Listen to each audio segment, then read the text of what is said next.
Ladies and gentlemen, welcome to Warcraft Weekly, episode number 12. And this is your weekly news show, taking a look at everything that's been happening in the world of Azeroth. Today's date is the 16th of November, and we're going to be taking a look at everything that's been happening in the past 7 days. In the news this week marked the official release of the Warlords of Draenor expansion, but unfortunately the release has kind of come with its fair share of issues and problems. Now, if you are one of the first people to make it past the original Garrisons questline when Warlords went live, then you may not have experienced too many issues,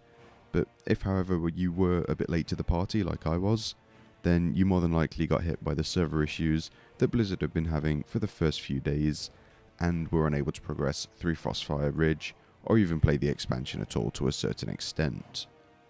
Now, as of the last update from Blizzard, when I was recording this weekly, there was maintenance on the servers on Saturday for both EU and US realms in order to install hardware upgrades on them and also apply hotfixes in order to allow people to actually be able to play the game.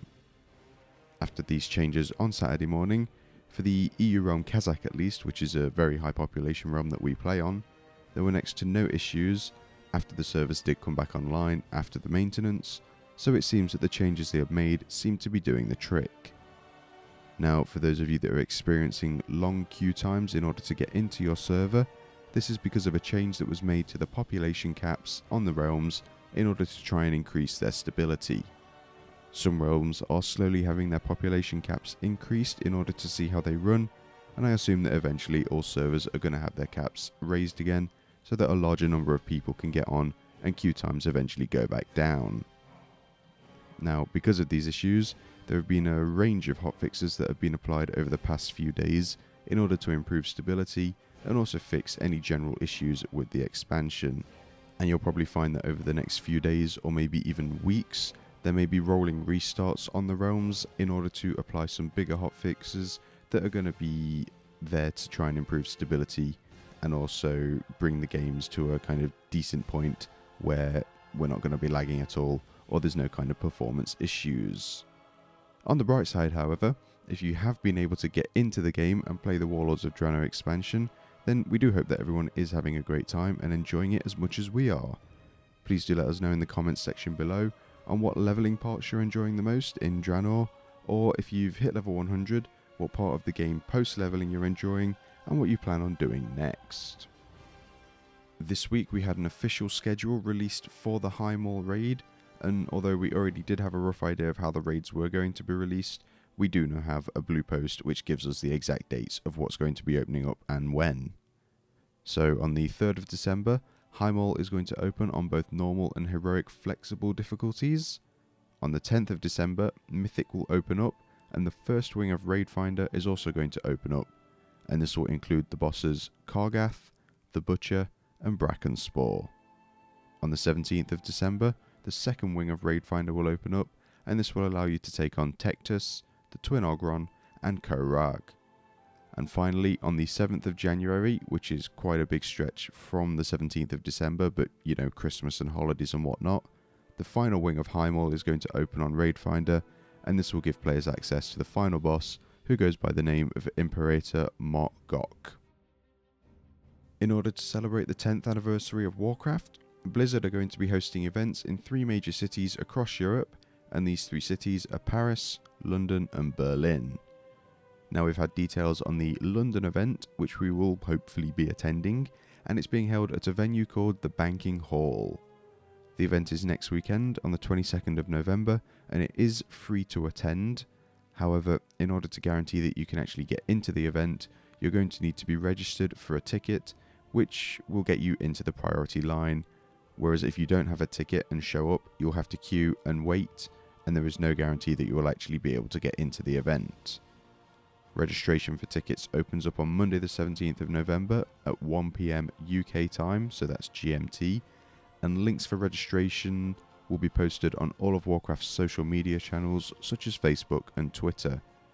There's going to be things going on such as costume and dance contests, food and drinks, and also big giveaways, so register for your ticket on Monday in order to come along and celebrate 10 years of Warcraft. This week we had 2 new Beasts of the Savage Lands blog posts released. this time taking a look at Nagrand and the Spires of Iraq. Now in these posts we get to take a look at some of the more commonly found mobs and NPCs that we'll come up against on our journey through Draenor. Within each of the blog posts we get to take a look at some things such as the awesome artwork that these characters have, and also a little introduction to the mobs and where they originally came from. Now the Nagrand blog post will take a look at the Pale Orcs, the Saberon, the Clefttooth, and the Elementals of Draenor, and the Spires of Iraq blog post will take a look at the Arakoa, or however you pronounce it, the Arakoa Outcasts, the Dread Raven, the Mandroga, and the Ravagers. Now both of these posts can be found on the official Warcraft website or over at flaskup.com. As well as the two Beasts blog posts, we also got the fourth part of the Garrisons blog post released, this time taking a look at how you can take your place on the front lines with your garrison. The post goes into detail on how you can decide on what you build within your garrison and what follows you're able to obtain throughout your journey in Draenor, the outposts that you're going to be able to build in different zones on Draenor,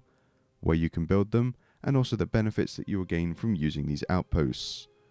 the work orders and the followers missions that you're going to be able to take part in, and finally how you're able to build monuments based on difficult achievements that you're able to complete on Draenor. As per usual, if you do have an interest in developing your garrison into this big amazing fortress, then the blog post is definitely worth a read for you. On Wednesday, Blizzard held a live developer Q&A session where Eon Hazakostis, who is the lead game designer for Warcraft, and Chris Zayahut, who is the lead class designer on Warcraft, sat down in order to answer some of our questions. Now, in a slightly off-topic personal opinion, within this hour of Q&A that we got, there was a hell of a lot more useful information than the Q&A session that we got to see at BlizzCon, but that's just a personal opinion.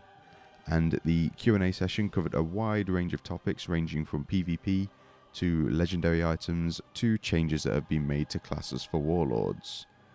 Like I say, there is a lot of decent information from this session, and you're able to find a full transcript for it over at flaskup.com or by heading to the link that is in the video description below. And to close the show this week, as with the release of any expansion or new content patch, we get the chance to put together a range of guides for people in order to gain epic loot and basically go and kill bosses and dungeons and anything else under the sun without running into too many issues. Well, the release of Warlords of Draenor is no exception, and we're currently putting together the finishing touches on our dungeon guides, which can now be found over on our website and by hovering over the dungeon guides option at the top of the page. As well as these, we already have our boss pages for the Highmaul raid going, and we're going to be populating the guides for them as and when the raids do become available.